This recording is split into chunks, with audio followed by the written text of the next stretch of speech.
Hello, everyone. My name is Sherry Nickerson, and I'm a director here at Old Line Government Affairs, and we welcome you to another edition of Online with Old Line. For this edition, we're really excited to introduce Senator Sarah Elfreth, representing District 30 in Anne Arundel County. Thank you, Senator, for being here with us today. Of course, it's a pleasure to be here, virtually. So I'm going to give you a little bit of background, which this is tough to do because there's a lot of there's a lot of things on your list of to-dos right now. But to start off, I'd like to point out that you are the youngest woman ever elected to the Maryland Senate. Congratulations, that's a huge accomplishment. So Senator Elfreth was elected to the Maryland Senate in 2018 and currently serves on, bear with me here, there's a lot, the Senate Budget and Tax Committee. She is the chair of the Pension Subcommittee, Senate chair of the Joint Committee on Chesapeake and Atlantic Coastal Bays Critical Area, serves on the Joint Committee on Ending Homelessness, the Senate chair of the Joint Committee on Administrative, Executive, and Legislative Review, and the Senate chair of the Joint Committee on Pensions. Sounds like you are a very busy lady. Well, there's only 47 of us in the Senate, so we have to have multiple hats at all times.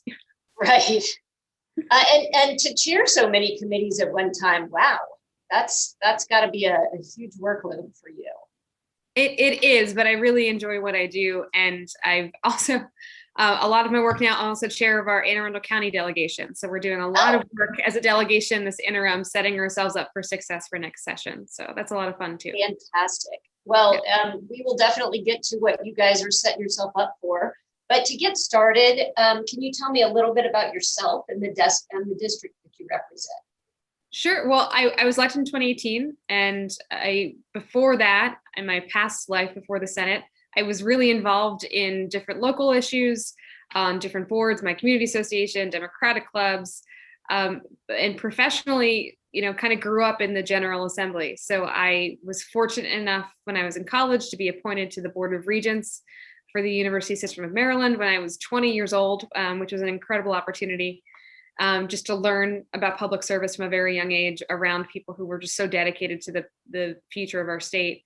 Went to graduate school for public policy, from there to the National Aquarium in Baltimore, which was, I think being a senator is a cool job, but nothing will really top working at an aquarium. That was great. I can imagine. Yeah, it was wonderful. And so I got to work on their public policy, their advocacy work at all levels of government. So really exciting work. And then from there went to work in a small private firm focused on economic development. So trying to kind of break out of into something new. And then the opportunity opened up to run for the Senate. And it was one of those that you couldn't pass up. And at the time, Speaker Mike Bush was my teammate. He was our delegate here in Annapolis. Quite a good teammate to have. And so, we ran together as a team in 2018, and I learned from the best on how to really put community first, and that campaigns are not about a candidate, they're about the community, and to always have that and hold that front and center. And fortunately, because of a lot of hard work of hundreds of volunteers, I was able to be elected in 2018. So now I love serving in the Senate. I consider it a very full-time job. I also do teach on the side. I teach 2 classes at Towson University. In the fall, I was crazy enough to also do it this spring during session, which was an adventure. But I really do love kind of focusing on my students for part of the year and focusing on the Senate the whole of the year. But it's a great position to have. Well, and I bet given that you got into politics or policy so early that it's nice for you to nurture that kind of an interest in people college age as well. Yes, and they're so passionate, and they have a lot of great ideas, and they learn about political science, but not so much about the execution of how bills become law. How to see success in the legislative world. So their final project for my seminar class is to take an idea and see it through to fruition as a piece of legislation, and how they would advocate for that bill, and the stakeholders they would bring in, and all of that. So yeah, I have a great group of students every semester. to work Wow, with. that's pretty impressive. Now, do they have to do it as a presentation to the class or? They do, yeah. So part of what I want to teach them Fantastic. is the ability to chair a meeting, which I think is Right. a skill set that, we don't teach in college and should. And so, yes, they are tasked to chair a half an hour discussion on their topic and learn that skill set, as well as Wow. a 3-page paper. So I took a million political science classes at FSU. I'm a Florida State University graduate, and not one of them actually taught me how to get a bill through the system or how the system actually really works. That is amazing. Yeah. So you've been a member of the General Assembly now for a couple of very tumultuous years. Yeah. How has your experience, I mean, you kind of had a background in this already. Has your experience been very different from what you were expecting pre getting elected, or has it been the same? In some aspects, certainly in the State House, it's been what I kind of thought it would be. Of course, it's so different when it's you. Right. But I was really fortunate to grow up professionally in this space. And so I would joke on the campaign trail, I wouldn't have to ask where the bathrooms were on day one, right? Like I just hit the ground running. I knew DLS. I knew to put and respect staff first. Right. And so we, very fortunate that I knew how the system worked coming into it.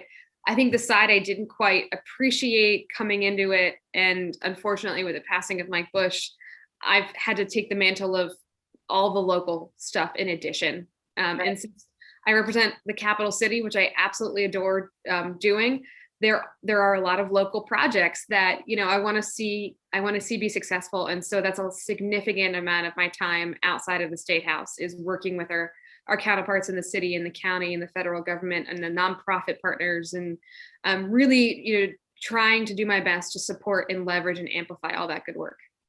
You sound very passionate about what you do in the area you represent. So Anne Arundel County is lucky to have you. Thank you. What would you say has been the thing you're proudest of that you've done since you've been in office? On a constituent front, you mentioned it being a tumultuous, 2.5 years in office. Certainly, having lost my partner in Speaker Bush very early on, and getting 2 new delegates in the last 2.5 years has been wonderful, but at times a challenge. And then making sure that there's been consistent constituent service throughout that has been a priority for my office. And particularly during the pandemic, I'm not exaggerating because we track the numbers. We've helped over 1,000 constituents receive unemployment insurance that were just stuck in this pipeline over this last year.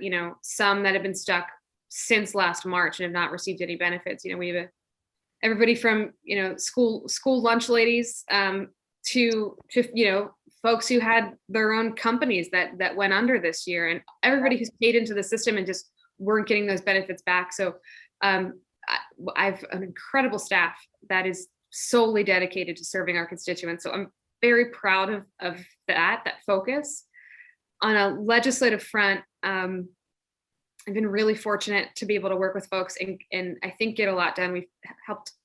We've passed 39 bills I've put in my first 3 sessions on all kinds of topics, but I think perhaps the 2 of greatest consequence are this past year, we passed a digital connectivity bill, and we put $300 million behind it in federal stimulus money, because being connected is not a luxury anymore. It's an absolute utility for children in school, to small businesses not even thriving but just surviving, to our seniors who are accessing medicine through telehealth.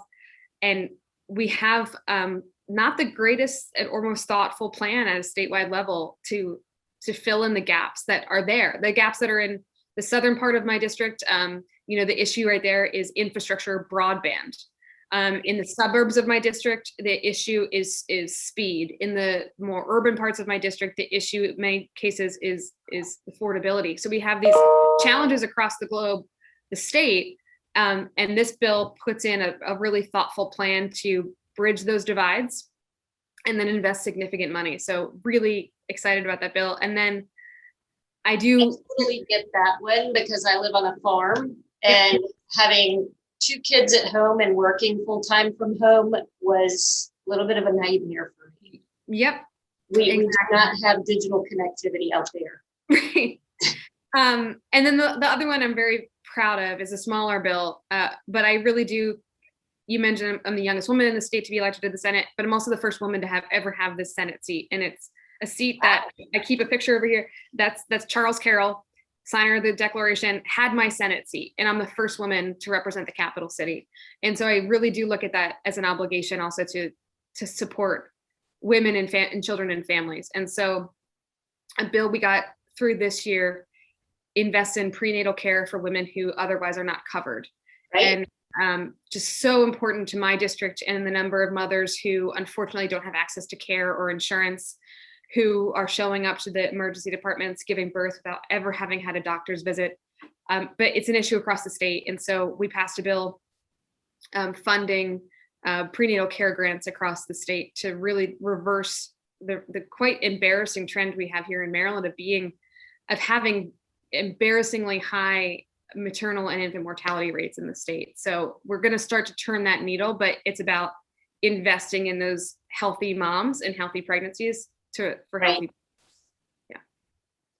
Wow, that sounds big too. I mean, it sounds like you're very busy, and your constituents are fortunate to have you.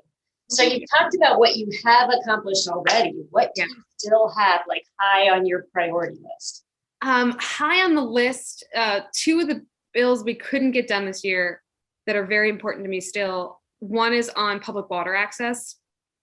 I also serve as one of 2 senators on the Chesapeake Bay Commission, and I live in a district that has the good fortune to have a lot of shoreline and water. Unfortunately, a lot of that's privatized, and we know how important public spaces are, and access to water is. We knew it before the pandemic, but certainly even more now. The connection with mental health, public health, and through an equity lens, very important. We had a bill that would have put a commission together to make recommendations for how to increase that public water access across the state. Couldn't get it through. We'll try that again next year. And then, my white whale is a bill to end child marriage here in Maryland. It was our 6th year this year. We got closer than we've ever gotten before, but we will get that bill done. It's I've worked with Delegate Vanessa Atterbury, who has been the champion of this issue from the beginning, and I've just been helping these last 2 years. But it's incredibly important that we make sure that young people have the best possible start in their lives, and ending child marriage feels like a no-brainer. We're working to convince everybody of that. Well, that's one of those things that I find when I talk to people. Nobody realizes how difficult it really is to get legislation passed. Yeah. And that, there's always more than one. So that seems like a pretty cut and dry issue that makes sense. But there's always 2, if not more, sides to every issue. And sometimes it takes a decade to get something passed. Yes. So, well, we wish you the best of luck with those. So to wrap things up, what's one unique thing or fun fact that you'd like to share about yourself? I'm kind of a boring person, so. Everybody says that, and then they come up with the most interesting facts. Something that I don't talk about in my public world too often, but early in my career, I wrote a book. It was my senior thesis from college that I did a ton of research on, that was then published into a very small, short book, but I have a Library of Congress number, so that's kind of cool. That's fantastic. What was the book title, just in case anybody wants to go? Yeah, I was young. You can't find it. Only 500 copies were printed. It's online, but it's about, it's a field guide of advice for student members of university governing boards. I had the good fortune of doing that when I was in college. I worked with students across the country at the time.